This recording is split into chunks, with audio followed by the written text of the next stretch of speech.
Folks, we're back. This is Steve Sampson.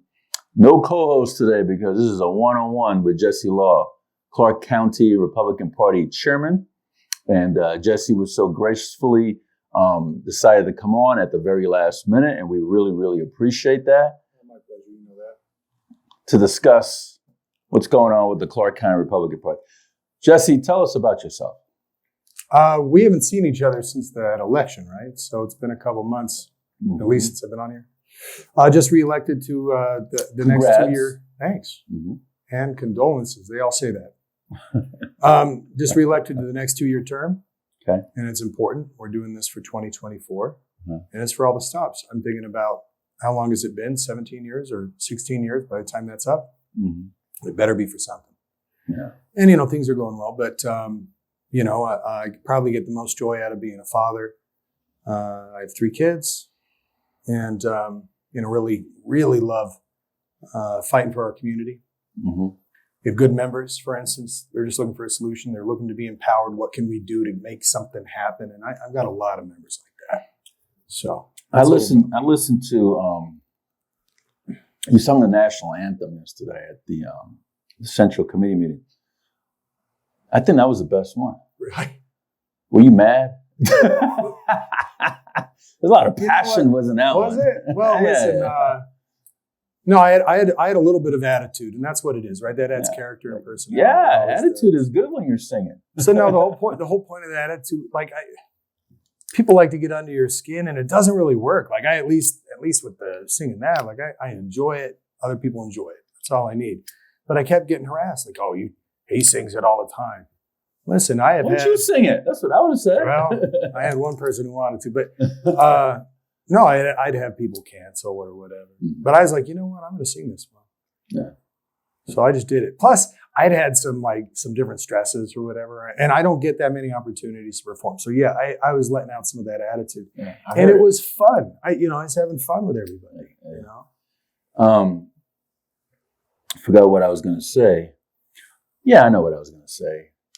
This job, being a chairman, it's a volunteer position. Yeah. Why put up with all the criticism, bullshit, the hate? If anything goes wrong, it's like me. It's like me. And I have my own personal reasons why I do what I do. But I don't vote for endorsements, right? But anytime my panel decides to endorse, no matter what direction we go, I get the blame for it. And I'm not even a voting member to endorse. So how do you put up with it? And you're doing it for free. I'm sure you're in the red. You're coming out of pocket, right? Yeah. Food and transportation and all that good stuff. Right. Time away from family. It was just like that Johnny Brew's announcement he did a couple days ago. He says now he has time to go with his family and all that. Why you keep doing what you do? Well, a decade ago, I don't even think I took the time to ask myself. And it was interesting to look back, what was that, This time, I know when I ran in the very beginning, I thought, oh my gosh, if they're going to embarrass our own members and go to war with their own members, we can't win in 22, And so I took it on for that reason at that time. When I was going to go for re-election, there was a lot of vitriol headed in my direction, inexplicable to me, but and I'm so I don't even want to act like I'm some perfect angel. That line is played out, even if I'm not guilty of anything. I'm sick of saying it. I don't really care about that. I'm not saying I'm a perfect angel. I won't even pretend. That's not where I want the conversation to go. I don't know what they're talking about. But back when, January was happening, I was like, oh, they don't want me around. Okay. You know what? Maybe this is the first time, it's like when you recognize, I say this joke a lot, it's like when you recognize you're on a date and the other person doesn't want you there, you're like, oh, perfect. I'll just go. But there was something different at stake. Who had the maturity to keep it level, professional? Who even had the context to try to expand it to leave a legacy? See, when I inherited it, no institutional memory. I can't give that to the next group. We have to actually have something that is going one way. But the most important thing was when, God, I hope this isn't too cliche, but when I had our members coming in with frustrations over 22, and they have nowhere else to go, I can assure you, they're going to the county party. It's the front lines. What are they going to go to Adam Laxalt's house for losing? They can't. So they're like, I got to go to the party. Doesn't Laxalt hold the party money? He does. Every time I hear it, it goes up like by 1,000. I don't know if that means it's interest or something, like 55 grand or something. And he hasn't paid, huh? No, and he won't. He actually, he made it a big, big issue to go against the party on that. I was present when he made that commitment. Why don't you guys sue? Verbal agreements are good for 4 years in the state, according to Nevada rights statutes. He's waiting for the statute to run out. I think there are 5 witnesses to that commitment. I was one of them.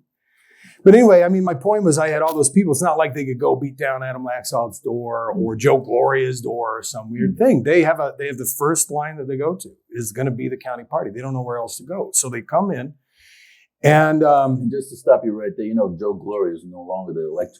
I do. But when it was, and so I'm like looking around the room thinking, all right, they're going to give me this onslaught and maybe I deserve it. And instead, it was like we all agree that something has to be done, and we all agree that there's no one coming in on a white horse. We're on the white horse. Right. And I learned right then how much I get out of empowering people. They had nowhere else to go. And if I had any chair candidate, I mean that forcefully, who was going to take those kinds of values and not lie, not run negative, who was going to actually hold some standards that are like mature, I'd have handed it off. Mm-hmm. Why do I do it? I do it because there's duty involved. I do it because there's a higher calling for next year. I do it because somebody needs to do it right. I have what, 700 some members? They deserve better. They deserve better than division. They deserve better than all that stuff. So until such time, but you better believe I'm building a bench, dude. You better believe when it comes to all these committees, candidate development, precinct, I'm looking at the people who get it and are willing to sacrifice their own personal attitudes, beliefs, whatever. I'm looking at them. That's got to be the bench. I can't just like run each time because nobody else. We got to develop that. So we're doing that. So, and one of the reasons why I brought you on, Jesse, is because I listened to this Johnny Bruce public service announcement a couple of days ago. Yeah. And he was very convincing. That's fine. Okay. And I want to bring you on so you could rebut or maybe agree with some of the stuff. And there has been a lot of questions because I told a few folks that you're coming on and I got some questions. Great. So let's start with one of them. Why aren't there more attempts to simply follow the bylaws to have the committees as outlined by the rules and the bylaws? More attempts. More attempts. That's what it says. The only things that are not compliant with the setup of the committee is that I need more volunteers. Why don't we have a deputy secretary or a registrar? So what? I can't get a volunteer with the qualifications to be a registrar, and that means we're just not making attempts. We're making attempts. The more people we have involved means the better it's going to run. The less I have to do. So I get the concern. If I rebut that without acknowledging the legitimate concern, I'm putting my head in the sand. I'm not doing that. However, I'm going to say that there's a massive blind spot in the ask. What are we not doing? We have these committees that exist that are actually manned. In fact, I think there might only be like one committee without like 2 people in it. And then there's the personnel committee, but until such time as we hire personnel, when those complaints are being made in a 60-day time period as the most urgent and important thing, I question the perspective and the maturity. Just because we don't have the same sense of urgency of what happens in 2 months does not mean we don't care about the same damn things. What happens on February 8th is I have precinct meetings. I have a minimum of 25 sites, which means I have a minimum of 25 teams, a minimum of 25 site leads, 25 co-site leads, 25 clusters of volunteers, all of the training, all of the logistics, and all the materials. And if none of that is being paid attention to, even though we are at risk of being a national embarrassment, as we were in 2012, with the chairman at that time embarrassed our county nationally, and same with our state chairwoman. Who's the chair? Dave Gibbs. National embarrassment for Nevada. I understand why he's against the caucus. I'd be against the caucus if I was him too. I'm not going to have that under my watch. And if we want to talk about pussyfooting around that there's somebody that's not in a position as non-compliance with bylaws, do not think that I'm not attempting. I'm trying my ass off. We're establishing special committees that are precinct committees, candidate development committees, things that are going out into the community because we have to grow for an organization. The other ones are just as important. They're in the bylaws. They exist to serve our own organization. They're important, but you got to add it all up. And if you come in, you or anybody comes in and says, it's either my way or everybody's breaking the rules, yeah, I'm going to push back on that. And I don't care. I know what it's like to be a grown-ass man who makes so many damn excuses, coming across as extremely sincere, and me, myself, not knowing how obtuse I am, how wrong I am. I understand his sincerity. But boy, if he didn't get his way, and then he tells everybody that he's the victim, the man was in charge. He just kept stepping into everybody else's lane. And when he didn't get his way, he cried foul. You don't do that. It's immature. So you brought up the caucus. What's the difference between the primary and the caucus? Well, in this case, make it clear. In our NRS, we had forever how our parties formed. You have a precinct meeting, then you have a convention.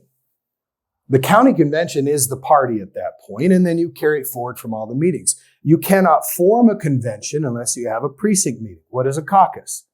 It is a poll that happens at the precinct meeting. So we, no matter what, in the year 2024 as the Clark County Republican Party, we're going to have precinct meetings. It's in our bylaws. We have precinct meetings in order to then go to the county convention. Mm-hmm. In the case of having a primary, that was forced on us from the Democrats. It's a universal mail vote. It's voting for a month, lack of controls, no voter ID, all the fun stuff that Republicans are for. And oh, by the way, we're going to let their lack of controls count the result. And then, to add insult to injury, the NRS does not even say, well, in fact, it specifically says, we don't tell the party what to do with the results of this primary. And we said, you know what? Why are you going to spend $5 million doing universal mail we don't want? So we fought them in court. It's a good legal strategy that we took. Mm-hmm. We're up at the Supreme Court now trying to stop the primary because we want the caucus. Now, why do we want the caucus so bad? Well, selfishly speaking, it's 2024. Everybody thank God and God bless them for voting in the primary. I won't know them. I won't have their email. I won't have their cell phone. I'll have whatever it is that's in the neglected voter file. And whoever faked ballots, whatever, or same-day registration, I'd have all that. But I already have all that. Mm-hmm.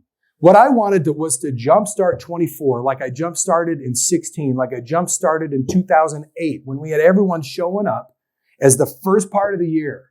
We're going to go to the caucus. You're going to have all my email and my contact. Now that's my volunteer list. Now I drive them for turnout for our county convention. Did you know if we have 500 people at our county convention, it's basically not worth it. We'll break even. Our organization must raise money. A contested convention with 1,200 delegates is one where our party walks flush for the rest of the year, where I'm not having to look over my shoulder or beg through our big donors. It's a great opportunity for us for 24 to go into the lead.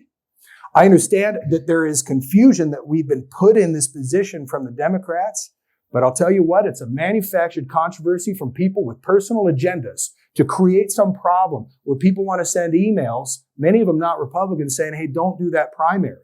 Well, last night we held a vote on that. 95% of our membership heard about the differences between the caucus and the primary. Only this time, it wasn't primary information ignoring all the facts about the caucus. And 95% of that room said, we want a primary. We want a caucus. 95% of the room. So how does a presidential candidate get into the caucus? What do they have to do?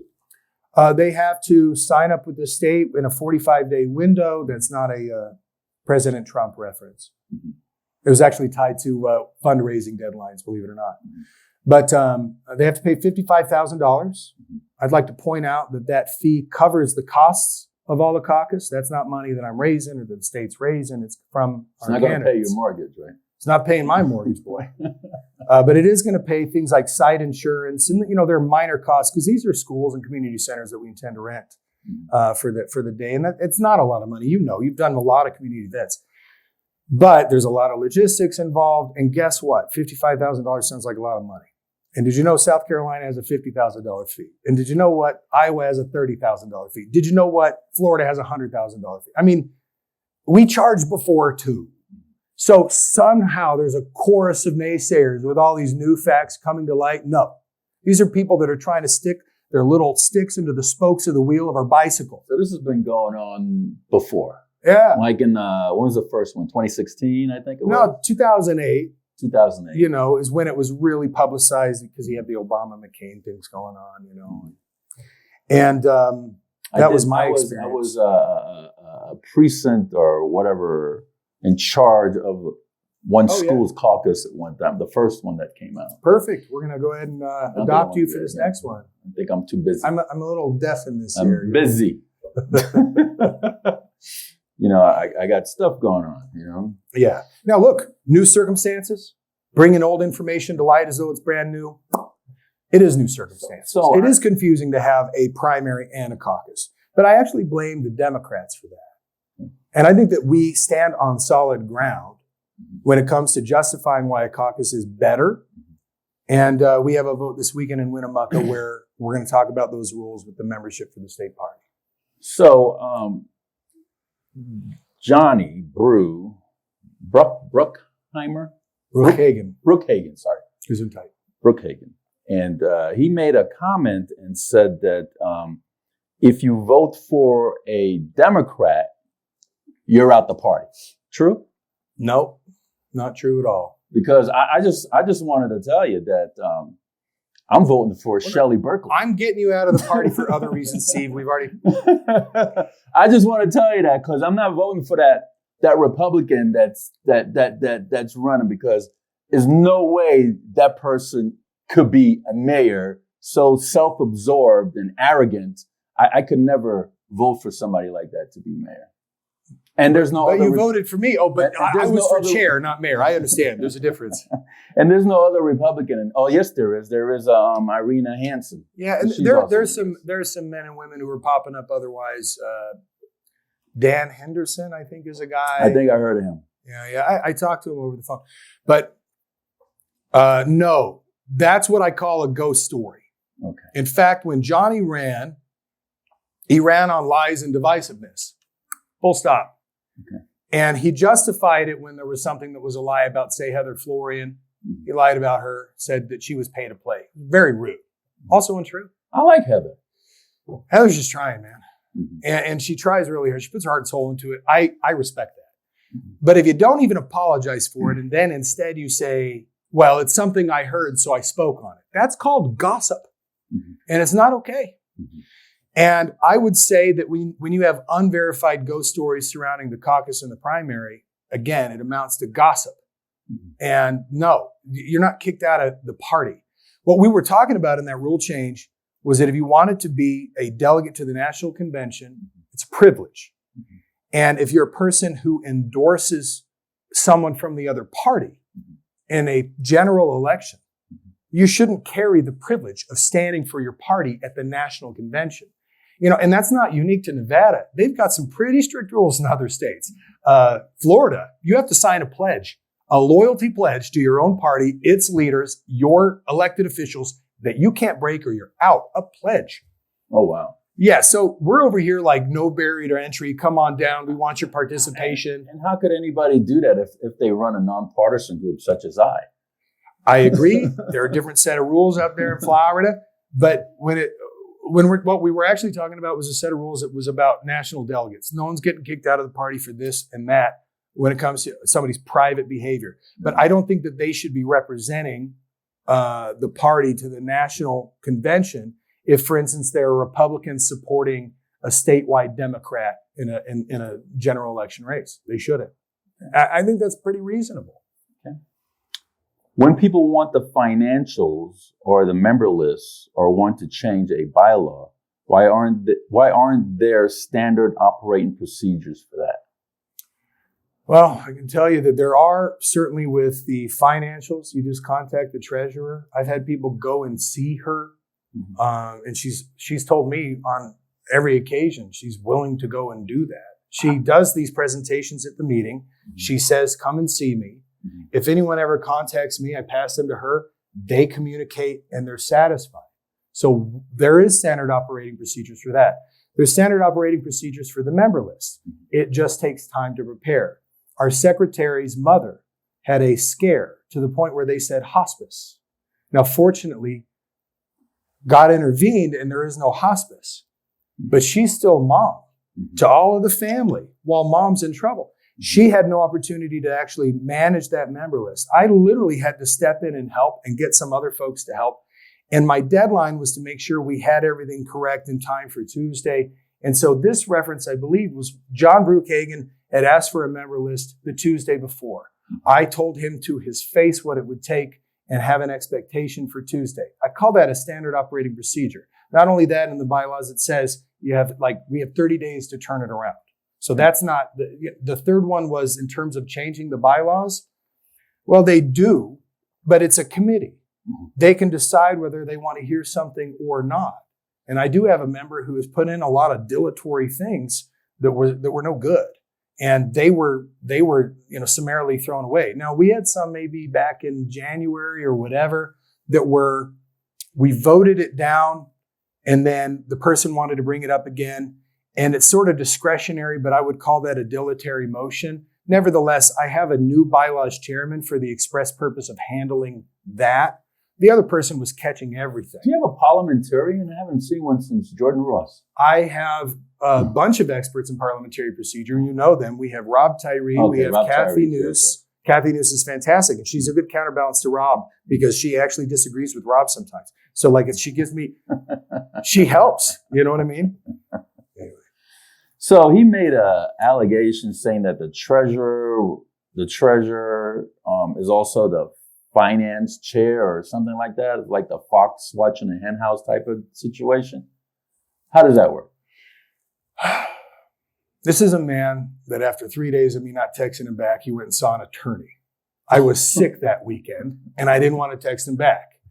So when he says these things, what he also did was Google COO and say, but this is the definition of COO. Listen, bylaws also say CEO. Doesn't that make me his boss? Either way, you're doing what I say. I mean, I could take that approach too. When he says a treasurer can't be in the budget committee, where does it say that? The budget committee is specifically there so that we manage the money. It's not there so that we make sure that there's like some weird, no funny business. First of all, our treasurer is a CPA who's bonded. She's the controller for Anderson Dairy. You think this woman wants to jeopardize her professional career over some volunteer organization? Have some faith in somebody and be a professional and actually talk about it. Do not start with accusations. The fact is he just wanted it a certain way. He came in trying to change everything over. And the moment that we said, no, we do it a certain way here and it works, he made an accusation. That's not mature. It's just not. And like any matter of like, but I intend well, does not compensate for accusations that are ignorant. It does not. How can you not have an oversight finance or a membership committee when what else are you even supposed to be doing besides raising money, increasing membership? Something about volunteers and earning trust. I have no idea why he said that because we have an oversight committee. He was present in the meeting of when it was formed. This person volunteers. Well, we had the oversight committee belongs to our trustees. They said we want it. They came forward and said we have it. It's literally their business. I can't install it. No officer can because their oversight over the officer's behavior. It's called a counterbalance. It's like, the different powers of government. Right. So they have it. So when he makes this claim, it already exists, A. B, you said the membership, it's so frustrating. I had the greatest volunteer. I won't call out her name. She walked away from being the membership chair because during the election, people were harassing her, calling her up, calling her Jesse's girl and all that. This is a lady with political ambitions. They're harassing her. She feels Who are like you talking about? the person that was the membership chair. First of all, there's no membership. Who's the membership chair anyways? I don't know. No one now. Okay. So a volunteer left because of all the negativity. She left after the election. She sought it through. She was passionate. She's a good woman. And she was sick. She's like, I got to be a candidate. And they're calling me Jesse's girl. And they want to like harass me for it. Like, I just want to focus on being a candidate. Jesse's girl. It's a good song, Steve. Stop laughing. My point is, You're a pimp now, Jesse. it depends on who you ask. I would say no. Or yes. I don't know. Anyway, I'm going to rip my microphone. No, this was a good woman. She had a good functioning committee. And you know what? They just sort of like got across the finish line. And so we had it, John. And had people not run on lies and divisiveness, I bet we would have kept her. But because we don't have her doesn't mean we're not trying or being compliant. That was a committee that I created back in January. I put a really great woman in, and now I need a replacement for her. And instead of being helpful, it's like this shock of, oh my gosh, you didn't do this? Why wouldn't you? Dude, back up. Are you a part of the team or aren't you? Because if you take the approach after only 5 days of being elected that you need to see an attorney because you don't get a call back, then maybe you have some like wrong size. You're kidding me, right? I'm not kidding you, but I tell you what, he told others he contacted an attorney, so I hear about that. I call him on and he says, what are you talking about? I called so-and-so and he's my friend. I just was looking for advice. Listen, you're talking the most dramatic mother effer you'll ever. I know drama. That was an act. And it was a lie. All right. And look, I spend all that time wanting to focus and refocus priorities on what they needed to be for a mature organization. Mm-hmm. Throwing tantrums every other day, yelling at all kinds of meetings, alienating all of our committee leaders. That's not a joke. An entire executive board cannot be wrong. The experience there was a wreck.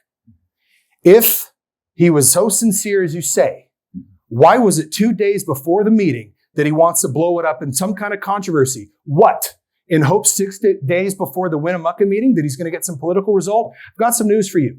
These are the same people that have gone against us at the state party time and time again. It does not benefit our party. It benefits the other party. And we're going to beat them again this time. The caucus is for the benefit of the party. It is the best interest of the party. 95% of our membership last night voted and agreed on it. And when I was saying we had to have all those sites identified, what I got in return were a ton of excuses, a ton of blame, a ton of pushback as though I was his boss. Literally the last text I sent to him, because I had to put him on a group text, because he kept saying so-and-so said this. So I put us all on the group text. I do that. Yeah, I said, let's put all the liars in the room then. All right, famous line from a friend of mine, friend of ours. And I say, okay, drop dead moment. I have presidential candidates wondering where these sites are. You've had 50 days. What are we doing? In 50 days, what are we doing? Well, but you didn't give me the specific instruction. So the last text I said to him was, all right, I appreciate your commitment. I understand you want some better direction from me. Tell you what I'm going to do. I'll write out a checklist. I'll make sure that there's processes there for you to follow, very specific.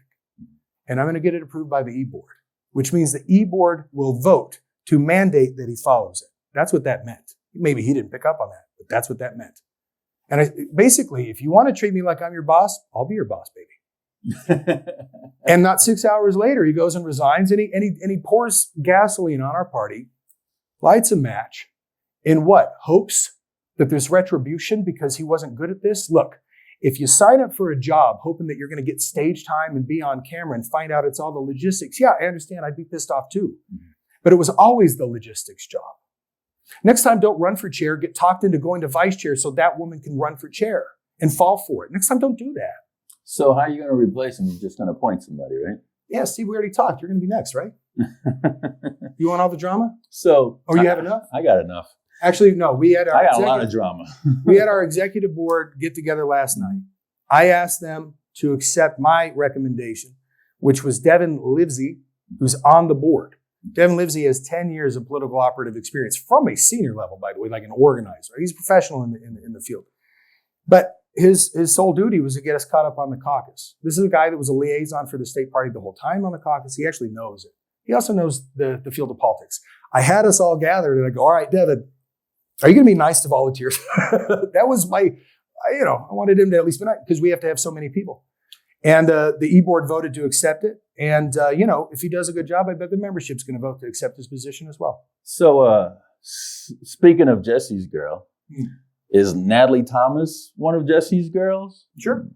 Okay. She's a good friend.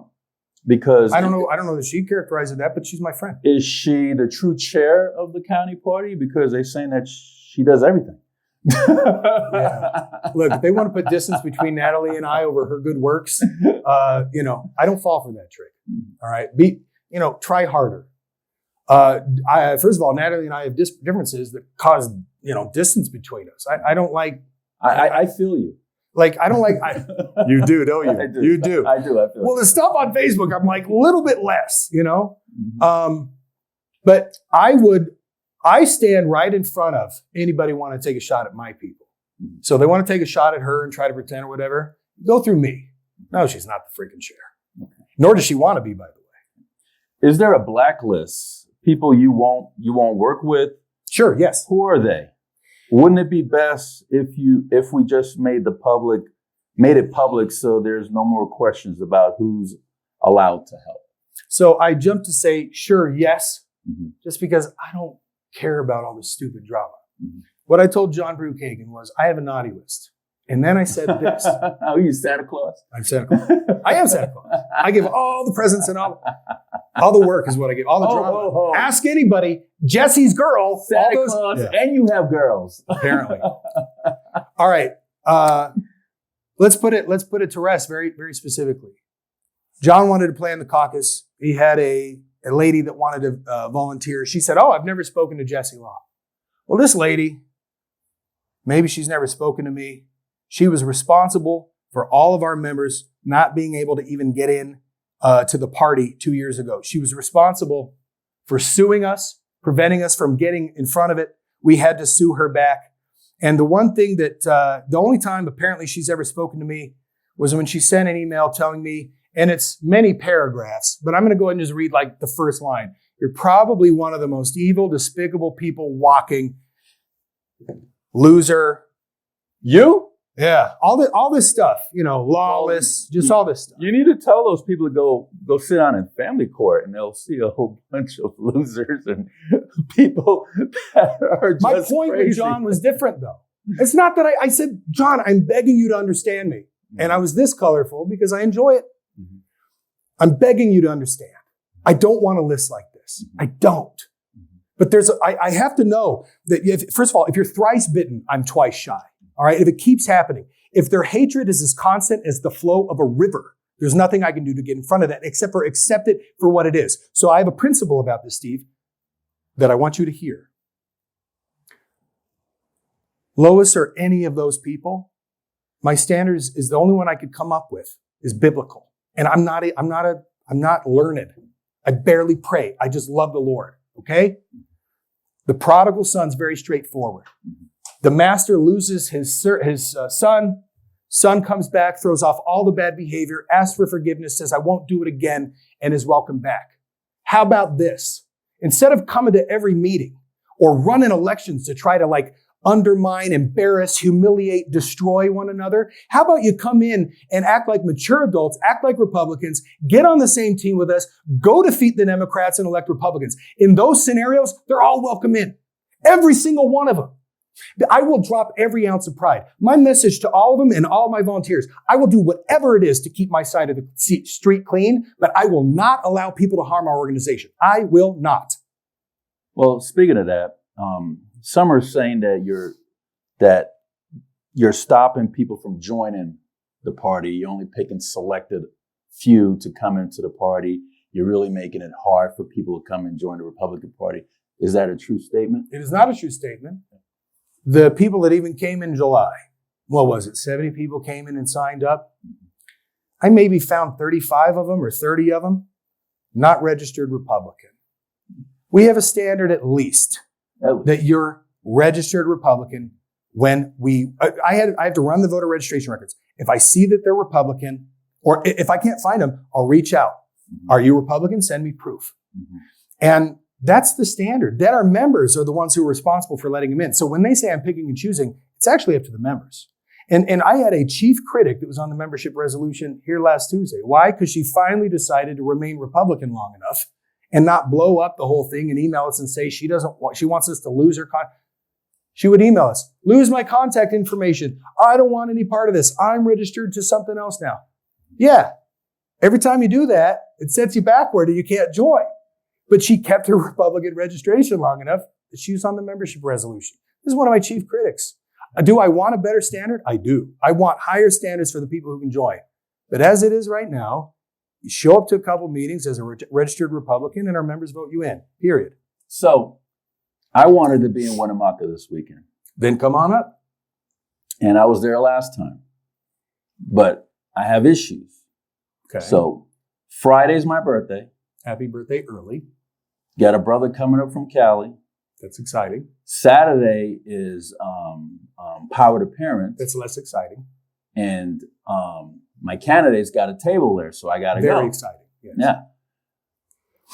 Why did you guys pick that day? And what are the resolutions people are going to vote on? If anyone wants to be mad at me, it would be for this answer. I didn't pick that day. And I was not proactive in picking that day.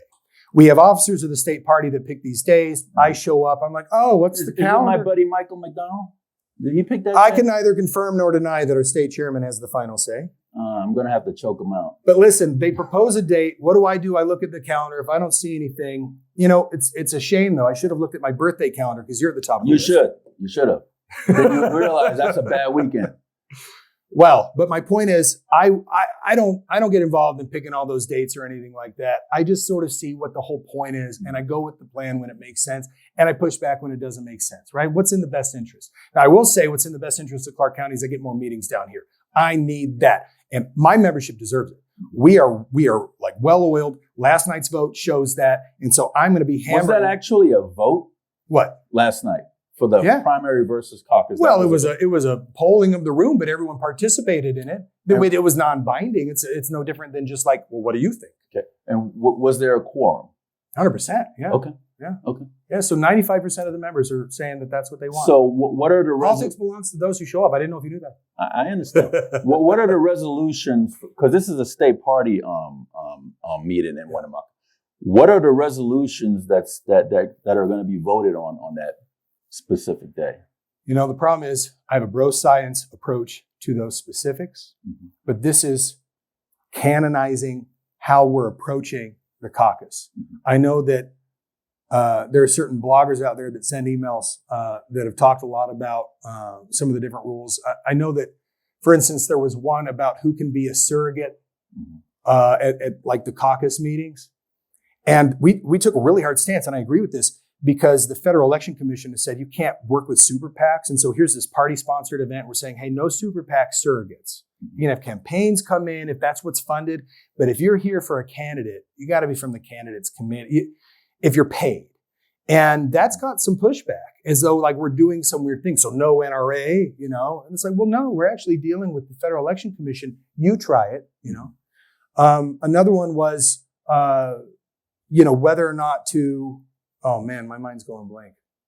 I don't have notes for that, but the point is, it dictates what happens at the caucus, how it's binding, like some of the percentages and things like that. And essentially, what happens is people look at what the RNC needs. They form fit for Nevada. We look at what historical practice has done, and we throw it in there. When they layer on some extra rules, there's usually a good reason. In fact, the other resolution was the one about the delegates. We talked about it earlier. Hey, look, if you want to be a national delegate and you endorse the Democrat in a general election, I did that one time.